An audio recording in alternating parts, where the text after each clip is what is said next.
Thanks, guys. As Adam said, there's a lot about baseball in St. Louis. We are the best baseball town in America. Unfortunately, we're not playing these weeks. But I have deep confidence in Bill DeWitt, both of them, and Chaim Bloom. Talking about some of the events that I hold from Sabre or the Browns. The only event Chaim had all year was a dinner that I had, and I spent a lot of time with him, and I'm looking forward to his philosophy and St. Louis once again being a staple in the Fall Classic. So I think we're in very, very good shape here. And one of the things he mentioned about the St. Louis Browns fan club, it's been 72 years since they last played, and we keep their memory alive. And, there is no organization like our Historical Society and Fan Club for the New York Giants, the Brooklyn Dodgers, the Boston Braves, the Philadelphia A's. But why is it here that just a few weeks ago we had over 300 people at the Missouri Athletic Club, a sold-out luncheon, again remembering the legacy of the Browns. Every year our luncheons are sold out. We actually had Babe Ruth's grandson in, learning all about the Babe. Great afternoon. So those are the things that we do there.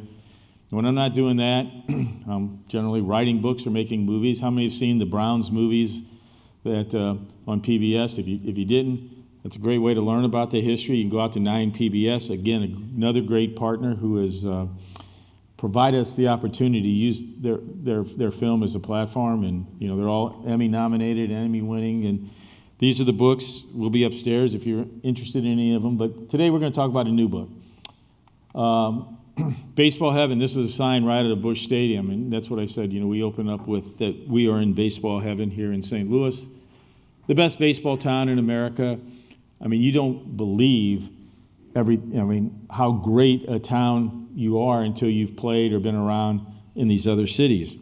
I'm working on a book right now for Major League Baseball in Rawlings on the history of and evolution of the baseball glove and how the glove changed the game of baseball. And then we'd go into the 50 greatest moments in baseball history through the lens of the player in the Rawlings glove. And Rawlings, is out in Westport, is their world headquarters, and it was just delivered the other day, and they're putting it together. The gold glove is going to go on top of the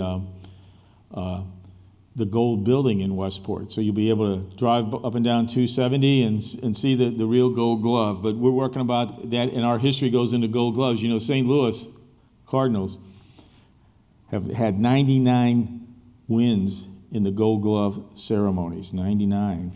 The next best is the Yankees at 68. That says something about how great St. Louis baseball has been. And, the Yankees and the Cardinals have won the most World Series. So it's great to talk about it because it means we've had great baseball here. You don't win every year, but Yankees and Cardinals have won more than anybody else. So let's don't get down on the Cardinals right now. I think they're in good hands with Chaim Bloom. We do live in baseball heaven, and we do have the best fans in baseball, as this promotes at Busch Stadium. A lot of them didn't show up this year, but they're still the best. But they'll be back, and there's a lot of reasons about it.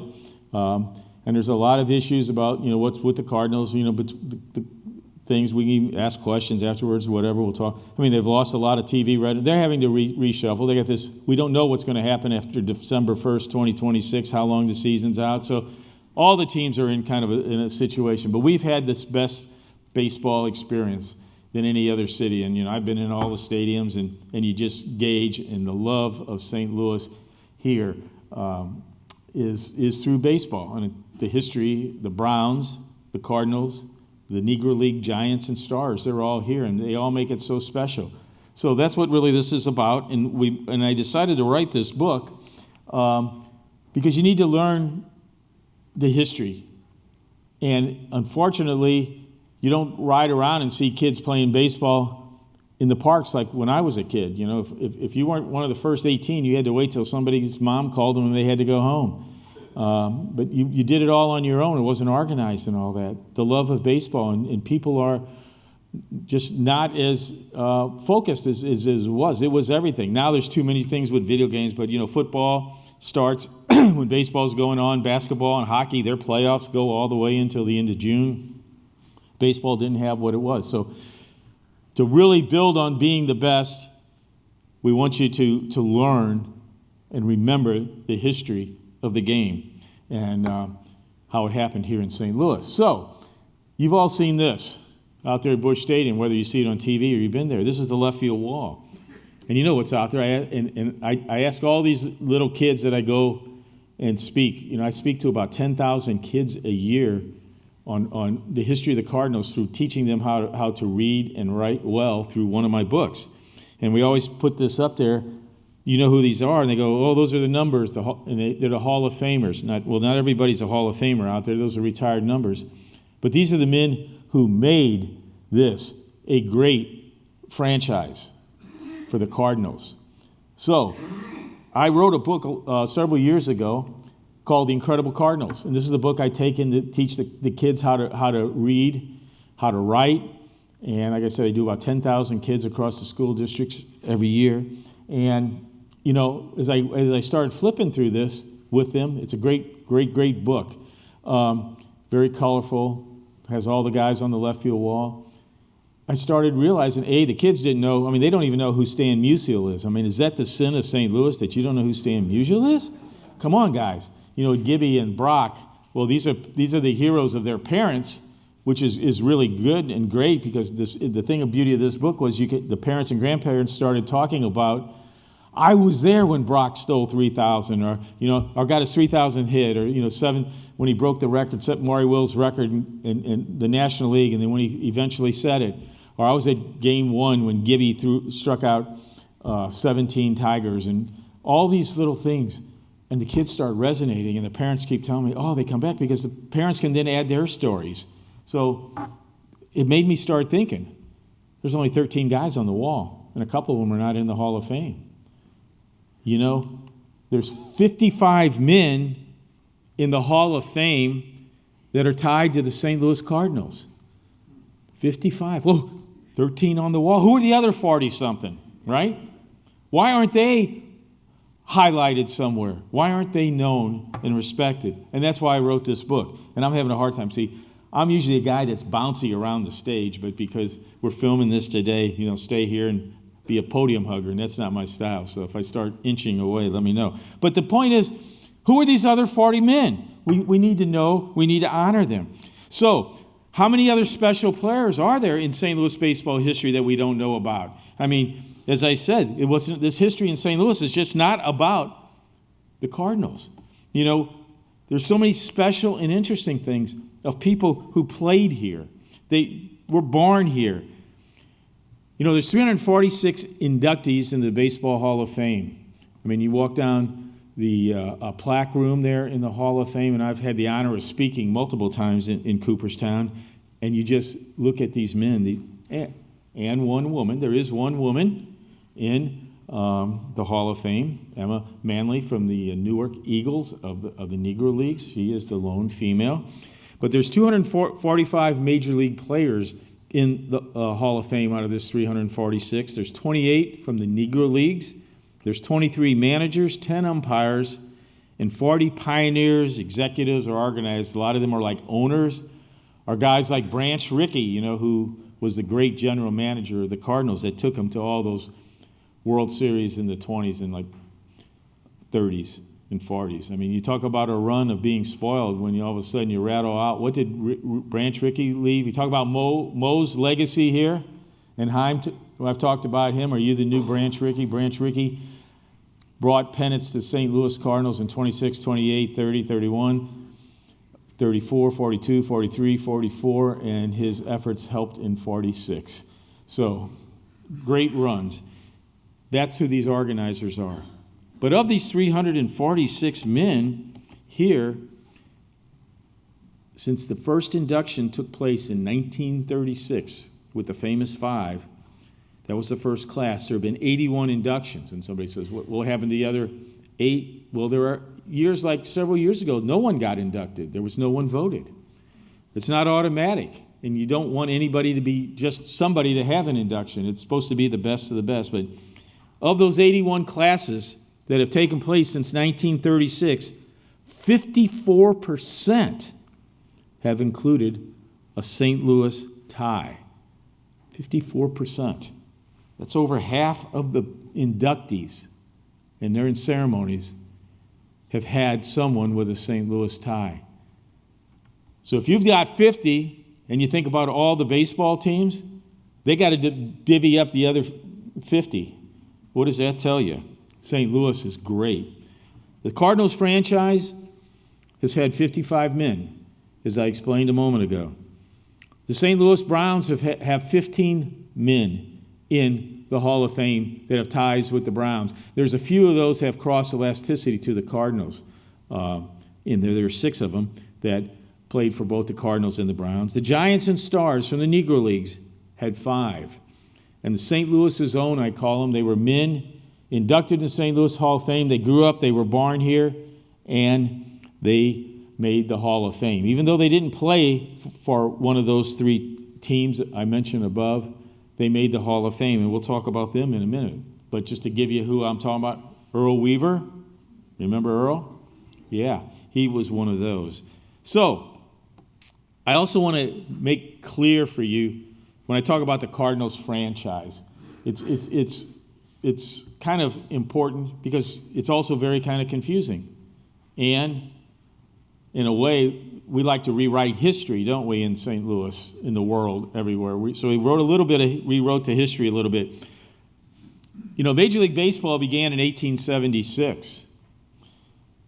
The Cardinal franchise was not a part of that, but there was a St. Louis franchise. It was called the St. Louis Brown Stockings.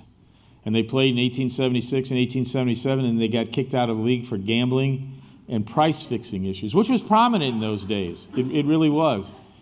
Between 1876 and 1901, when they went down to 8 teams, there were 31 teams in the National League. 31 teams. And then they coned it down to 8 in 1901, because a lot of them came and they fell out for getting kicked out because of pricing. Some got kicked out because of financial issues. In 1884, the St. Louis got a second team called the Maroons. St. Louis Maroons, you've heard of them. They played 2 years and folded because they could not keep up financially. The reason they couldn't keep up financially was there was a team founded by a guy named Chris Von der Eye. You may have heard that name resonate with you. He invented the hot dog at the ball game, by the way, here in St. Louis, so just something besides that. But he also put together a great baseball team, and he created the American Association with some other city owners. And there in the Brown Stockings ran from 1882 to 1891. They played in the American Association. They were the best American Association team in those years. They won multiple championships of the American Association team. And in those years, you may have not known this, but this is a pretty cool idea.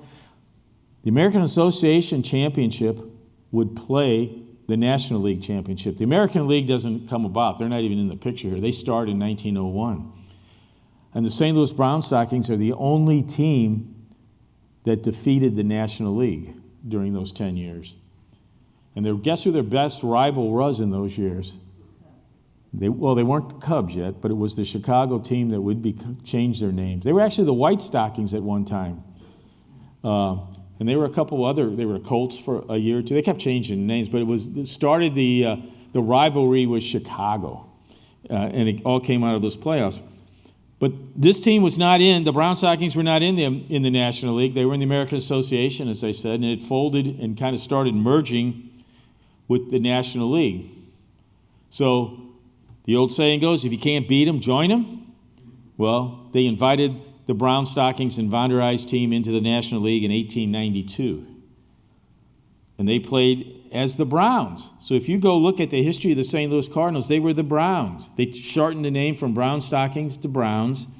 And from 1892 to 1898, they played in the National League as the Browns. And it has nothing to do with the American League team that Adam was talking about that, our fan club activity supports. The Cardinals' first history in the National League was as the St. Louis Browns. Now, 1892, In 1992, how many remember going the celebration of the 100th anniversary of the Cardinals? Remember? I got all this memorabilia from 1892, 100 years. They had the big celebration at Busch Stadium, special dinner and stuff out with all the people they brought in to celebrate their 100th anniversary. Well, the Cardinals have now switched it back to their origins in 1882, and all the record books and everything are now rewriting Cardinal history to be 1882 as their start date. So I asked Bill DeWitt, do I get a refund on all the memorabilia that used to said 100 years in 1892?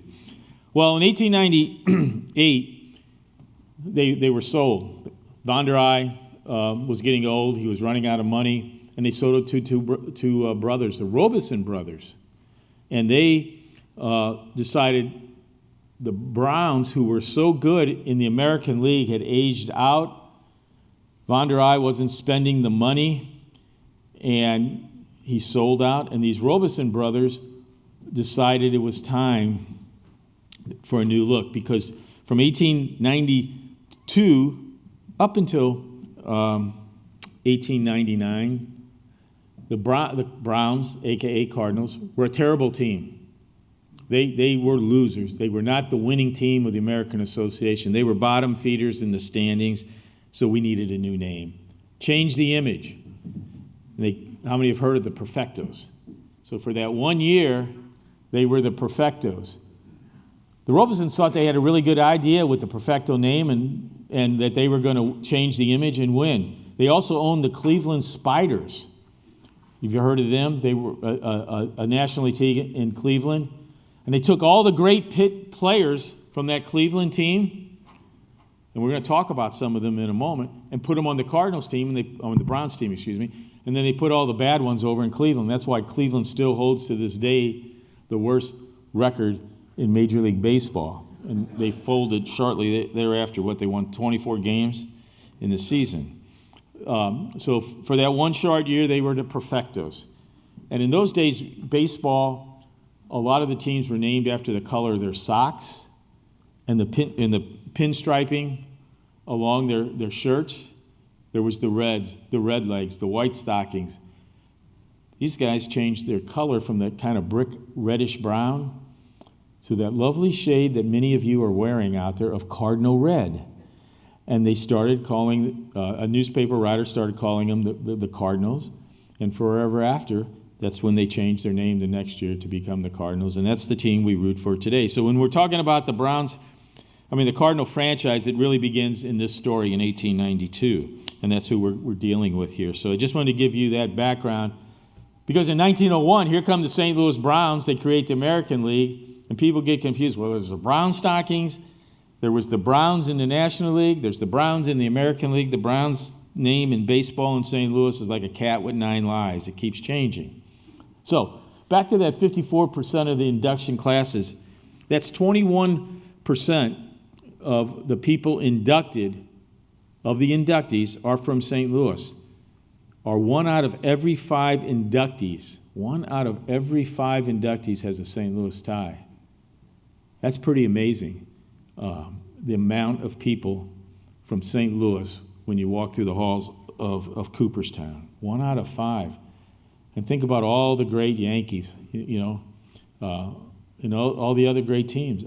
That is what St. Louis is so special about. And then, inside the Hall of Fame, they're not inductees to the Hall of Fame.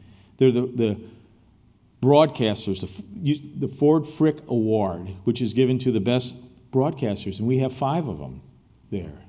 Jack Buck, Harry Carey, Joe Garagiola, Milo Hamilton.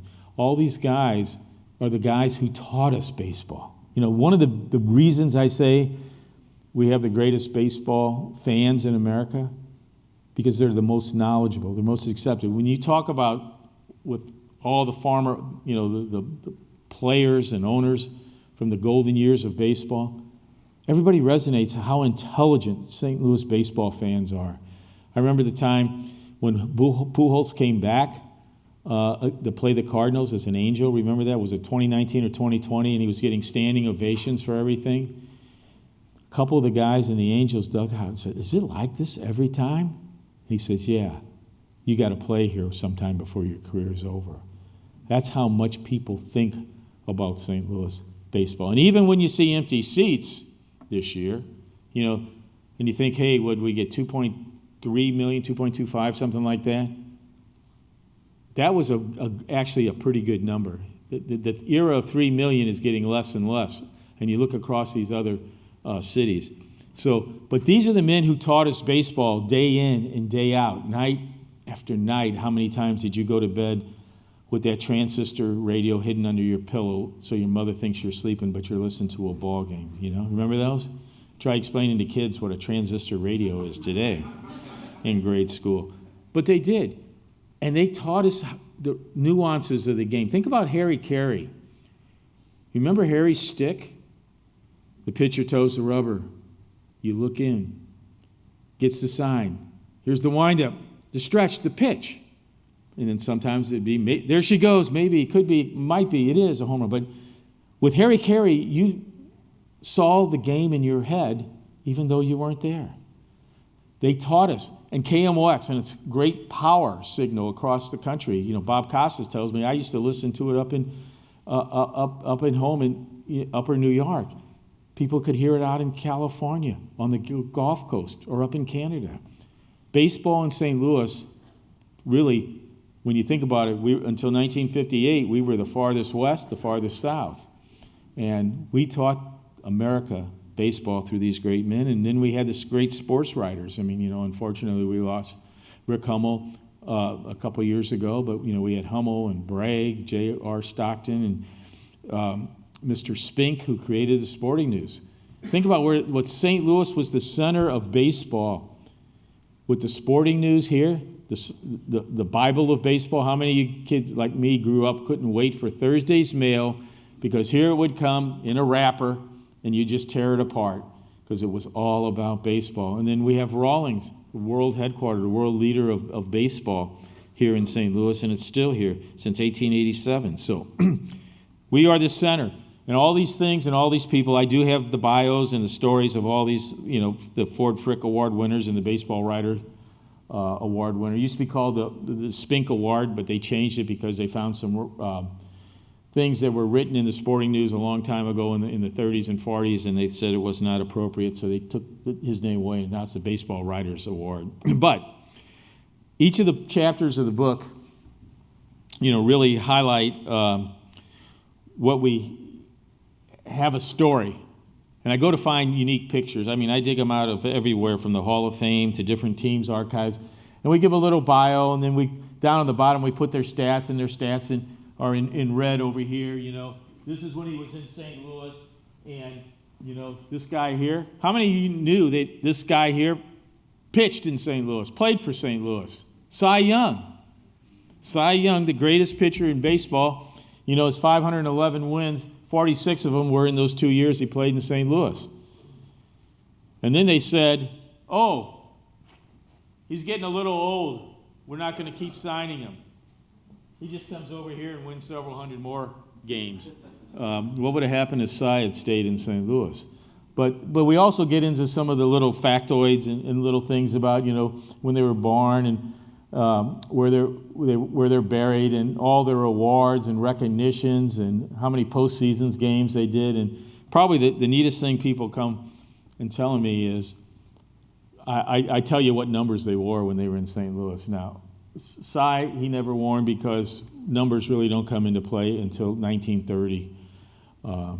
But we have these great stories about each of these near 80 players in this book. And you get to hear about them and what made them so special. And that's what we want to do. And everybody's included out of this nearly 80 players that had ties to St. Louis, whether they played 25 years here, 22 years like Stan, or 2 innings.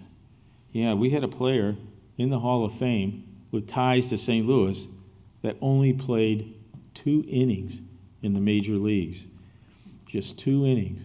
And in those 2 innings, he came in. He was called up in late September. The Cardinals were in a pennant race, or thought they were, in the late 30s.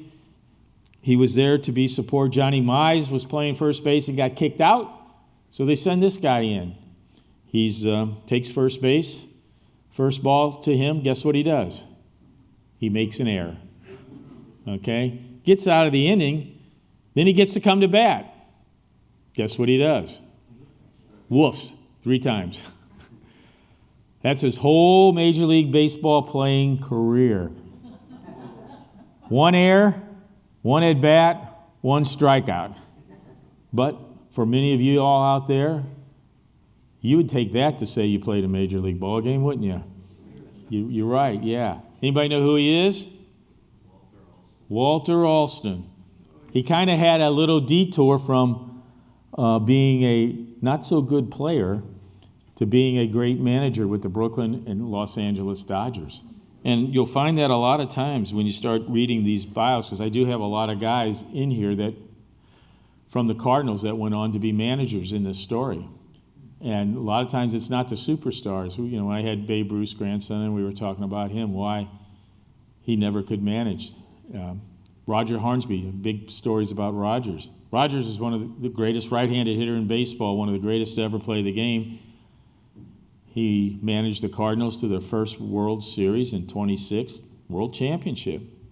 Cardinals got rid of him immediately as soon as the season was over, traded him to New York for Frankie Frisch. New York traded him after that year because they couldn't stand him. He went to Boston. They traded him after that year because they couldn't stand him. He went to the Cubs. And, he lasted 1.5 years with the Cubs. Bill Veeck's father was the president of the Cubs, and they kept him. And they fired him in midseason. The Cubs went on to win the pennant, partly because he was gone. And they voted the shares of the World Series, and they purposely gave him 0 because they hated him. So then he came to the Browns. He was there a couple of years. They fired him. And 2 decades later, Bill Veeck Jr. hires him to manage the Browns in 1952. And by June 1st, the players refused to play and Bill Veeck had to fly to Boston and fire him. And made Marty Marion the manager. Guys like that, Hornsby didn't understand. Why can't everybody hit 400? I mean, he could not get along with people because he couldn't accept that they were not at the level of his playing, but very few guys were. And so a lot of these guys you'll see, like a Walter Alston, who rode the bench, who really, he had enough to be in the game, but he wasn't good enough to be a regular, but he learned. Billy Martin was another good example in all what so many of the great managers that you see are a product of this. So this guy, Walter Alston, he's in the Hall of Fame. His playing career was two innings in 1 game, and he did it here in St. Louis. And then you go through the list. We had a Dizzy, a Dazzy, a Rabbit, and a Lip. Everybody knows Dizzy Dean, right? Yeah, I teach these kids about Dizzy Dean. He's out there on the wall, number 17. He had a brother on the Cardinals team named Daffy, right? So I asked the kids, what do you think the neighbors thought when the mom calls out the window to tell her kids to come home to dinner? Hey, Dizzy, hey, Daffy, time to come in. You think there's something wrong in that house. Yeah, Dizzy and Daffy. And then we had a Dazzy, Dazzy Vance. Anybody know who the Rabbit was? Moranville, yeah. Very good shortstop here. And then, of course, the Lip. The Lip. Leo the Lip DeRocher. He was on the Yankees, the great 27 team with Babe Ruth and all. He did wind up making his way to St. Louis. He was a shortstop on the Gas House Gang. He was actually the captain of the Gas House Gang. Can you imagine the Lip and Dizzy together and what was pulled in the annex? Besides Dizzy and the Lip from that team, they had Ducky, they had Pepper, and several other great names on the Gas House Gang team. So all these stories about how they got their names and who they are and what, they're all there in that book as well. And 2 of the greatest players from the Negro Leagues played here. 2 of the greatest men to ever play in the Negro Leagues played here. And, and you say, well, it was the Negro Leagues. But they couldn't play in the major leagues. What would they have done if they had played in the major leagues? One of them was the greatest pitcher in the Negro Leagues, and very well, Satchel Paige could very well have been the best pitcher in all of baseball. I mean, he only started pitching in 1921. He was still pitching in 1965. They go, what? Well, he came to the Browns. Well, first of all, he came to the Indians in 1948. First time he went into the major leagues. Cleveland Indians were on their way to the World Series, and he became the first African-American to pitch in a World Series game. Bill Veeck owned the Indians, and he had to sell them because of a nasty divorce. So he decided to come to St. Louis, and that's when he bought the Browns, and he brought Satchel with him. And Satchel was a two-time All-Star in St. Louis in 52 and 53. He joined the Browns in mid-season 51. It was too late to be in that All-Star game. He'd have probably had 3 here, but he was in 52 and 53. 53 was the Browns last year. He was an All-Star, and 12 years later, Charlie Finley followed the hijinks of Bill Veeck and brought Satchel Paige, who lived just down the street from Municipal Stadium in Kansas City, to be a coach on the Athletics, and put him in for a game.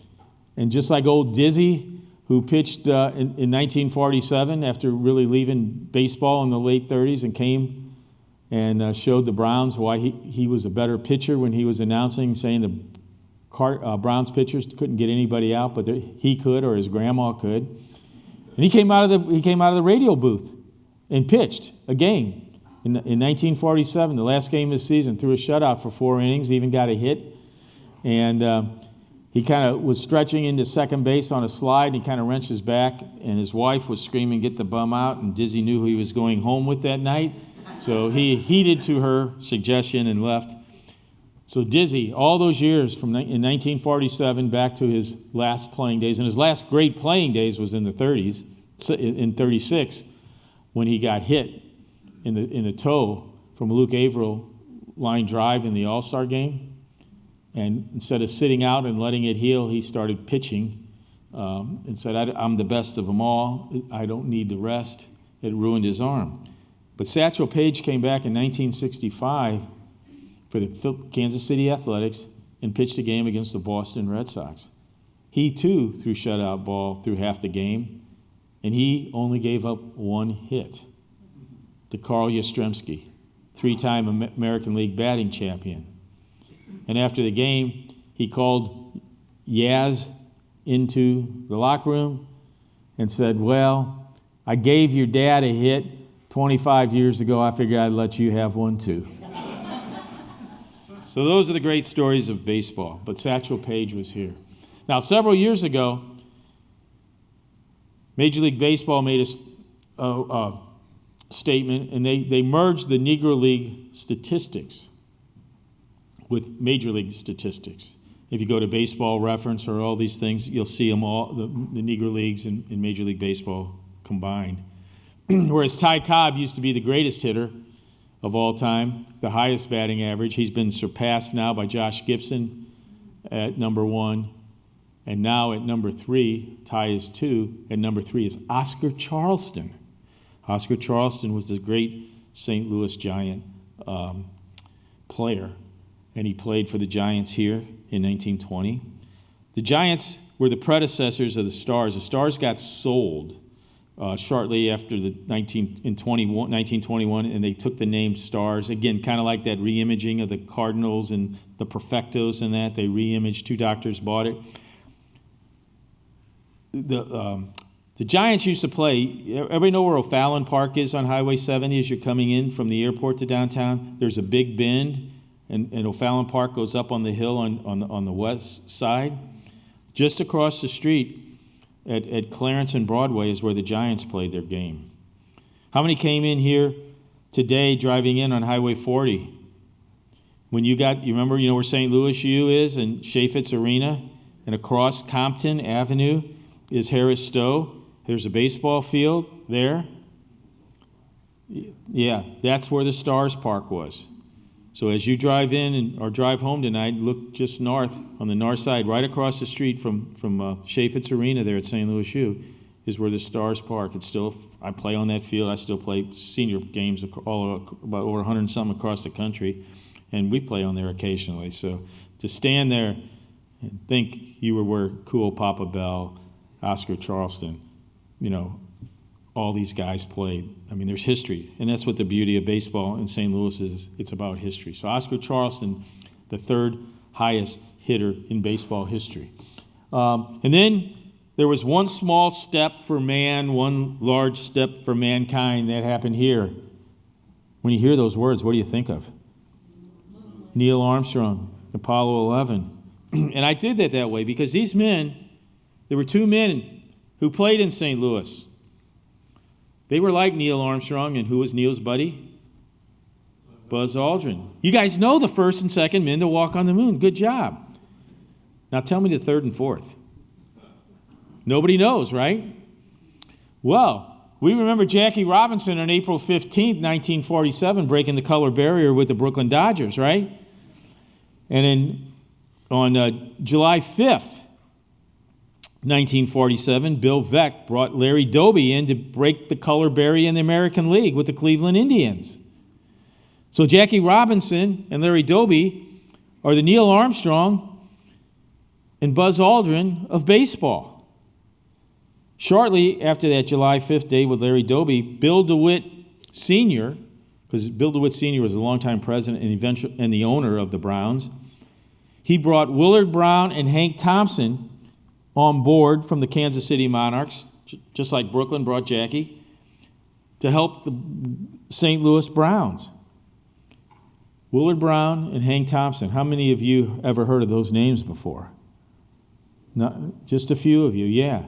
They are the Neil Armstrong and Buzz Aldrin of St. Louis baseball, the third and fourth men to walk across the chalk white line of a Major League Baseball stadium. And they did it here in St. Louis. And I always tell Bill DeWitt's, both of them, and I will say this, and I say it to his face every time I see him, and many times he's sitting in the audience when I'm saying it. You don't know how great you have it with these two men. As I said, the father and grandfather he worked originally from the Cardinals and then started working from the Browns from the early 30s up until they were sold in 53. You go to another ballpark, and I've been to all the ballparks, 3 generations of ballparks and things at the time. Find me another city where there are statues, Hall of Fame statues to other players. Besides Jackie Robinson, there's a few with a Jackie Robinson recognition. In any other park, you won't find a single one of them. But Bill DeWitt says we have to honor the Stars, and Cool Papa Bell has a statue there amongst all the Cardinals statues. You know where they're all at on that one side? And Willard Brown and Hank Thompson aren't shown there, but Satchel Paige is. Excuse me, I'm sorry. I got myself in. George Sisler is, the Browns. So he's honored Cool Papa Bell with the Negro Leagues because Cool Papa Bell had a long standing of playing for the Stars. And unfortunately, you know when Cool Papa Bell got elected to the Hall of Fame? They couldn't find him to tell him, you've been inducted. You know where they found him? Someone's told the men looking, well, he's a janitor at City Hall. They told Cool Papa Bell in the basement of City Hall, you just got elected to the Baseball Hall of Fame. I mean, how is that? Something, it's kind of tearjerking. But DeWitt put a statue to him, and George Sisler, the greatest Brown player of them all, in that first induction ceremony.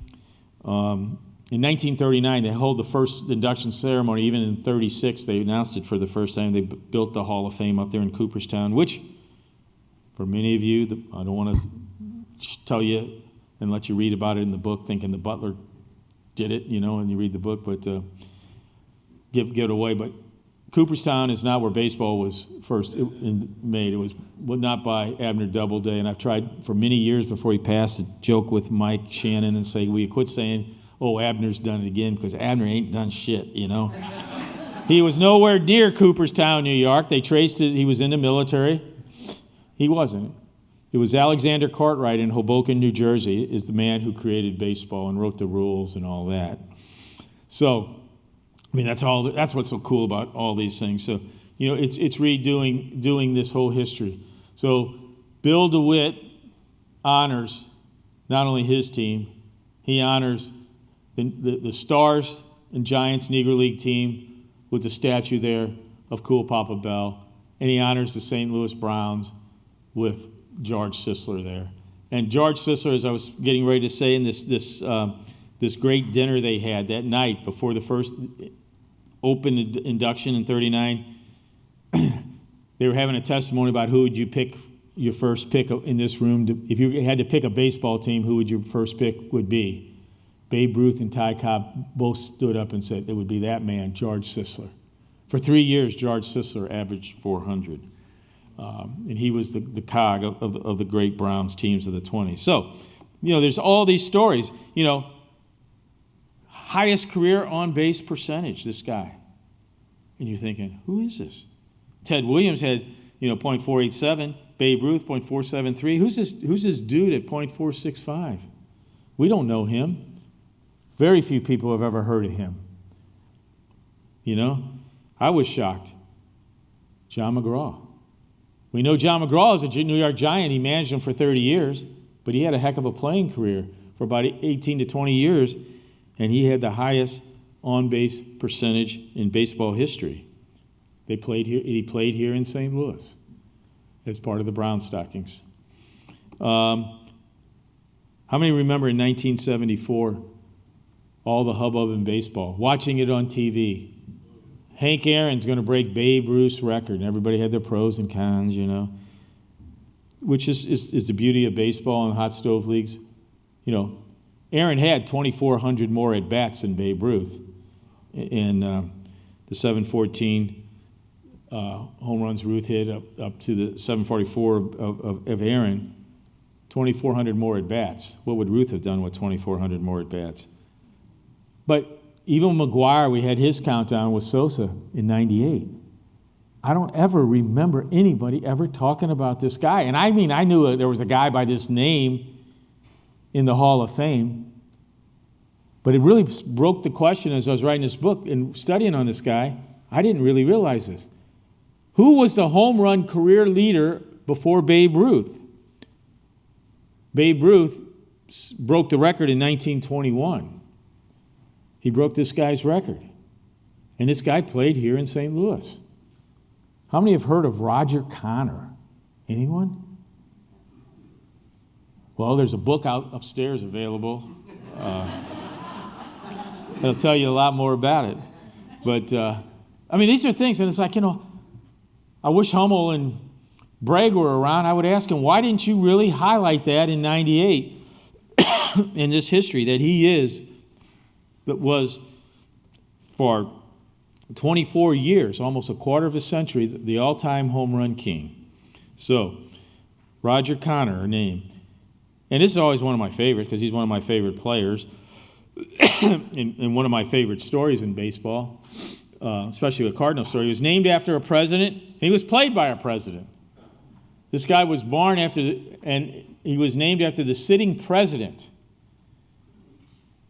And then, decades later, a future president played him in a Hollywood picture. Anybody know who he is?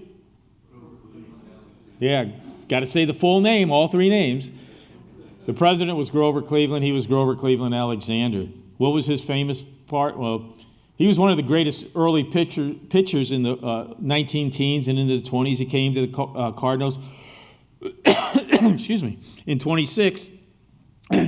He'd already pitched 2 games in the World Series and won both games.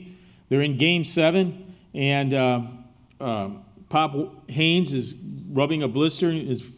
It's bleeding. Well, Grover Cleveland was known to celebrate, to put it politely, and he kind of celebrated after his second win in Game 6 thinking, I'm not going to do anything. He's down in Yankee Stadium, which had little dugouts in those days for the bullpen, sleeping it off, right? Haynes, his blisters bleeding, getting worse, tells Hornsby, I can't do it anymore. Bases are now loaded because Haynes has lost his effectiveness. Hornsby calls down and bring in Alexander. Well, he trudgingly comes down, takes the mound, faces the great Tony Lazzeri with the bases loaded in Yankee Stadium. The 8th inning of the 7th game. Looks like the Cardinals' slim lead is about to expire. So what does Alexander do? Gets him on a strike one. Sets him up. Throws real inside. And Lazzeri swings. Sends it to the foul pole. Just foul. Alexander says, I got him. Throws one on the outside corner. Lazzeri swings. Cardinals go into the 9th with still leading. Now it's bottom of the 9th. Alexander's still pitching. He gets the first 2 guys. He decides to walk Ruth because he doesn't want Ruth to, you never know with Ruth, hit a home run. And he walks Ruth.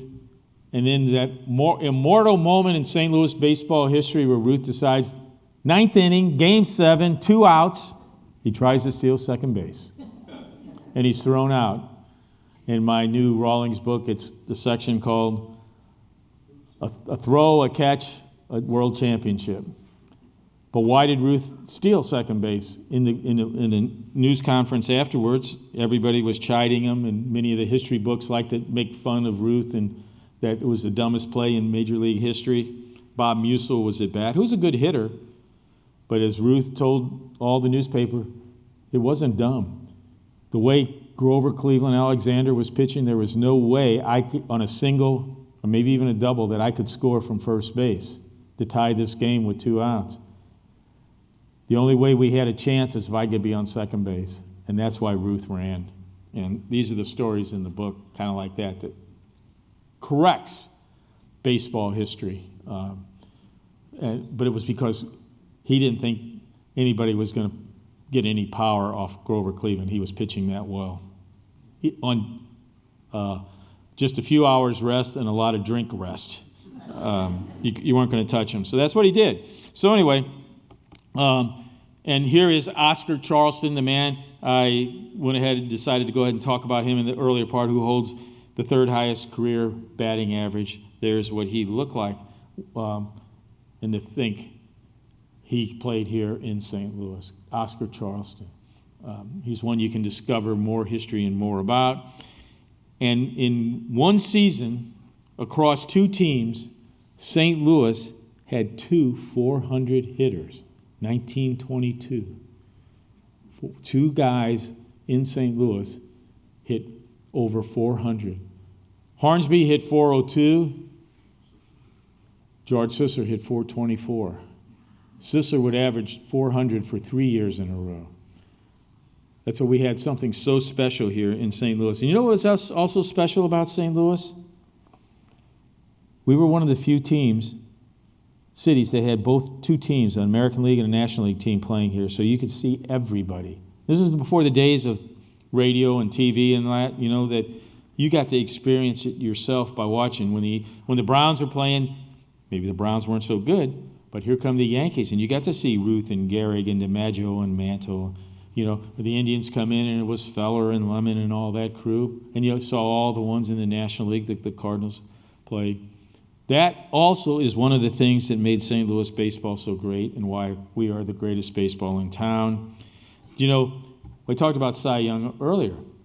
We had a guy, he grew up here in the Irish Patch of St. Louis. Irish Patch was just north of St. Louis. You know where Crown Candy is? Just a little bit by there was called the Irish Patch. And this guy, he won 300 games in the major leagues before Cy Young. Anybody know his name? He's got a funny nickname for the front. Pud Galvin. Pud Galvin. Was it because he made jellies. They said was the batters made he made them swing like they were in pudding, which I didn't quite understand from the late 1880s and early 19s. Or he was kind of pudgy. So it was either the pudding or pudgy. It's a debatable. Pick whatever story you like. Read them in the book. I'll give you both things there. And, over 100 years later, this is one of the most phenomenal little stories. Over 100 years since this guy last played in about 1908. He still holds the record of 55 inside the park home runs. Now, he hit 75 home runs in his career. 55 of them were inside the park home runs. He's a little 5'8" guy. And he played for both the Cardinals and the Browns. He switched from the Cardinals to the Browns in 1901. In 1902, when the Browns came here, he just flipped. In those days, they didn't have the controls. They set them up, and a few years later, when people with the American League farming, players were jumping for more money to other teams, and they could just do it at free will. This guy's name? Excuse me? Burkett. Jesse Burkett is correct. See, Rick's read the book, I know. You could be answering all these questions if you read the book. But anyway, 55 of his 75, that's still the record today, held by a St. Louisan. And I thought that was kind of cool to add to all these 100 and some stories we got in the book. But and this guy would be a Cardinal. This Cardinal would be the first catcher to wear shin guards and later a padded face mask. It all started here in St. Louis, not only with the evolution of the gloves from Rawlings. This guy did the padded face mask and the shin guard. Roger Bresnahan. When baseball first started, they didn't wear gloves. In 1892 and all that stuff, and going back in the 1840s when Alexander Cartwright, they didn't wear gloves, and then they started wearing padded gloves. I'm giving away the next book. The fingers weren't even padded; it was just the palms. It was simply to soften the hold, which evolved. Eventually, they did put fingers in them in like 1905. The old saying was, how many of you were told this by your father or your coach? Use two hands, right? This hand simply stopped the ball. This hand held the ball. Because the pocket doesn't really get created until 1919 by a pitcher from the St. Louis Cardinals, Bill Doak, who created the Bill Doak glove, put a lace piece between the thumb and the finger and created the revolution. Why they didn't do the other fingers, that'll come another 20 years later. But and then we went to catchers would stand about 20 feet behind and get the ball on a hop. Yeah, and they weren't right behind them. And then all of a sudden you got a glove. Catcher could get right behind the batter, and then pitchers could actually throw overhand and harder and change the game right there. Lots of stories in the history of baseball. And this was a Cardinals second baseman and a manager. He couldn't win a pennant here, but he won big elsewhere. You may know this little guy? Miller Huggins. The great Yankee manager of Babe Ruth and all that? And created the Yankee dynasty in Murderers Row. He coached and actually managed here in St. Louis. And he tried to buy the ball club when the Robesons died, and their daughter and their niece, she inherited the team, Helen Britton, and then after a few years, she decided to sell the team. He wanted to buy it. It was sold to a conglomerate led by Sam Braden, and he left and went to New York. And I don't think he ever looked back or regretted it, because what he did in New York was a dynasty with the Yankees. And but he could have been here, and he was here, and that's the part of this story. So that's what's so special or so amazing, and it's all here in this book.